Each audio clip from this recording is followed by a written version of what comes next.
Чанарит медиа чөлөөт булан шилдэг мэргэжилтэн болох нууц жарба шинжлэх ухааны баримтууд.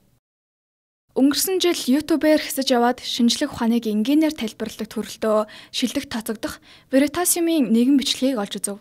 The Four Things It Takes to be an Expert буюу мэргэжилтэн болоход шаардлагадах 4 зүйл нэртэй уг бичлэгт өдгөө манай нийгэмд ус, агаар, мэт дутагдж буй мэргэжилтэн их ойлголтыг шинжлэх ухааны өнцгөөс тайлбарлаж хэрхэн мэргэжилтэн болдог вэ хэмээх хүндхэн асуултанд баримттай хариулж чадсан юм.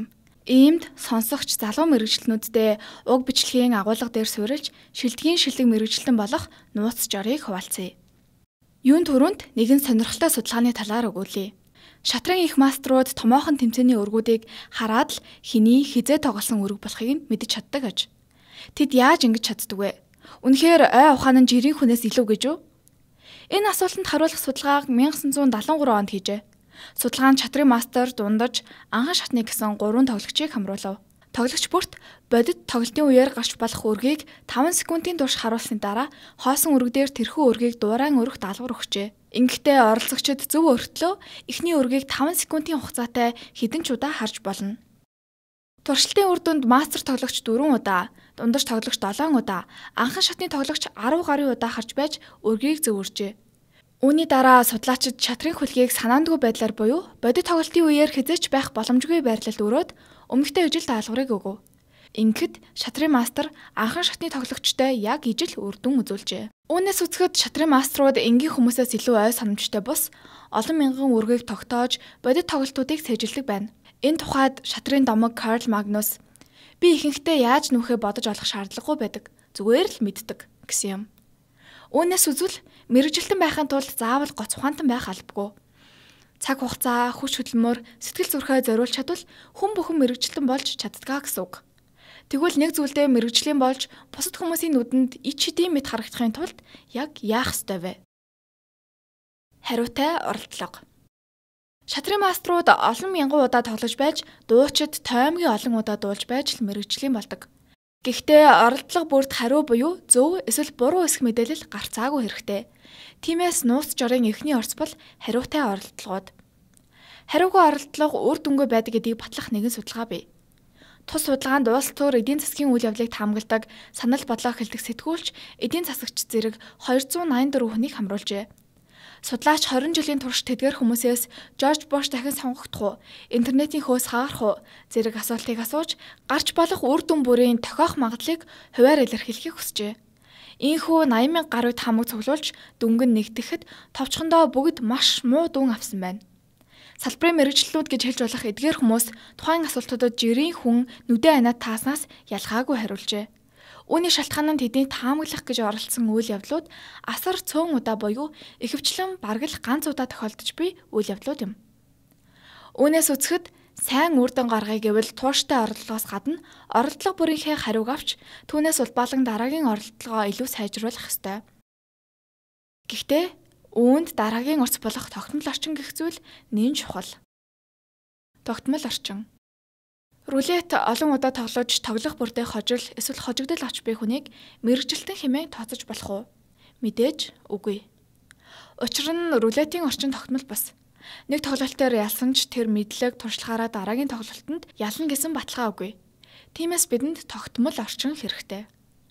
2006 онд домогт хөрөнгө оруулагч Warren Buffett 10 жилийн хугацаанд хамгийн өндөр өөчтэй хувьцааг сонгож чадна хэмээн Wall Street-ийн хамгийн шилдэг хөрөнгө оруулалтын сангуудын эсрэг 1 сая $1 бооцоо тавьжээ. Хөрөнгө оруулалтын сангийн хөрөнгө оруулагчид хамгийн сүүлийн үеийн технологийн дэвшлиг ашиглан идэвхтэй арилжаах хийдэг. Ийхүү 2008 онд өрсөлдөөн эхэлж Warren Buffett S&P 500 буюу Америк нэгдсэн улсын хамгийн том 500 нээлттэй компанийг нэгтгэсэн индексийг сонгов. Харин түүний эсрэг талд нийтдээ 200 орчим хөрөнгө оруулалтын санг багтаасан 5 хөрөнгө оруулалтын сан байлаа. Өрсөлдөө эхэлсэн 2008 онд санхүүгийн түүхэн хямрал тохиож S&P 500 хувьцаа үлэмж унав. Дараагийн 3 жилийн турш ашигын хуваараа хөрөнгө оруулалтын сангууд тэргүүлсэн ч 2012 оноос эхлэн S&P 500 хувьцаа тэргүүлж эхэлсэн юм. Ийхүү өрсөлдөөн дууссан 2018 онд Warren Buffett-ийн хөрөнгө оруулалтын өгөөж 125.8% байсан бол сангуудын өгөөж ердөө 36% байлаа. 100 шилдэг хөрөнгө оруулагчтай сангууд яагаад ялагдав? Хариулт нь энгийн. Зах зээл гэдэг тогтмол бус орчин. Хэдий өнөөдөр амжилттай арилжаа хийсэн ч маргааш мөн амжилттай байна гэдэг баталгаа тун бага. Энэ утгаараа хөрөнгө оруулалт гэдэг рулеттэй адил гэсэн үг. Ийм мэрэгчлэн болохын тулд тогтмол орлого хийж буй бидэнд тогтмол орчин, савлгаа багтай салбар, тогтвортой тоглоомын дүрм хэрэгтэй. Шуурхай хариу. Шилдэг мэрэгчлэн болоход тогтмол орчинд олон орлого хийх хангалтгүй. Өөр нэг жорх хэрэгтэй. Тэр бол шуурхай хариу. 2011 онд шуурхай болон хоцрогдолтой хариуны ялгааг харуулах нэгэн судалгаа хийжээ. Тус судалгаанд нойр суулагч болон радиологч эмч нарыг харьцуулав. Нойр суулагч эмч нар ажиллаа хийхдээ ямагт өвчтний дэргэд байдаг учраас өөрийн арга барил, мэдлэг чадвартай газар дээр нь буюу шуурхай хариу авдаг.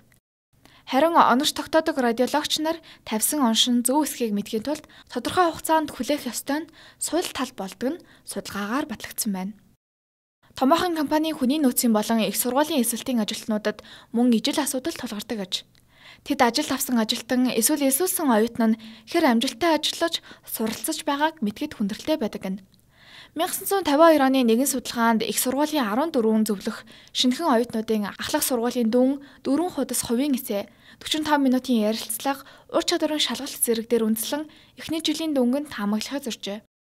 Зөвлөхөөдөөс гадна судлаач зөвхөн ахлах сургуулийн үр дүн ур чадварын шалгалт хоёр дээр тулгуурлан дүн таамаглах томьёо зохиов. Үр дүнд нь тус томьёо оновчтой байдлаараа 15 байрнаас 4-т бичигдсэн байна.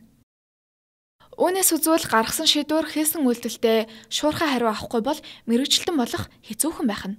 Шилдэг мэрэгчлэн болоход тогтмол орчинд олон тооны оролдлого хийж тэр бүрдээ шуурхай хариу авахаас гадна өөр нэгэн жор бидэнд хэрэгтэй.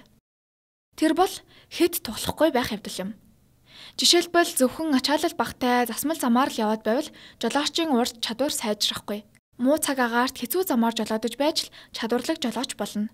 Сайжрыг гэвэл ур чадвараа ямагт сорж шинийг илэрхийлж байх учиртай. Ингэхгүй бол ур чадвар нэг хэвэндээ л огтож зарим тохиолдолд бүр буурч байдаг. Зүрх өвдөд эмнэлэг орлоо гэж бодъё. Танд хоёр эмчийн сонголт байна.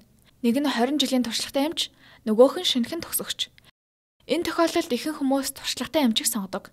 Ихэнх тохиолдолд энэ нь зөвхөн шийдвэр байдаг ч ховор өвчнийг оншилоход туршлагатай эмч нар шинэхэн эмч нараас муу байдаг нь судалгаагаар батлагджээ. Үүнээс үзэхэд үргэлж шинийг суурч, өөрийгөө сорж, тухгүй бүсдээ зочилж байх нь шилдэг мэрэгчлэн байх сүүлийн орц байх нь. Томьёолбол хариутай орлого дээр нэмэх нь тогтмол орчин, нэмэх нь шуурхай хариу, нэмэх нь тухгүй бүс. Тэнцүү шилдэг мэрэгчлэн болох нууц жор. Сонсогч таны шилдэг мэрэгчлэн болох аялалд амжилт хүсье. Анрит медиа чөлөөт болон шилдэг мэрэгчлэн болох нууц жор ба шинжлэх ухааны баримтууд. Нийтлэг бичсэн түшигт эрдэнэ, дизайнер, инхнаар нийтлэг уншсан шиний нэгэн.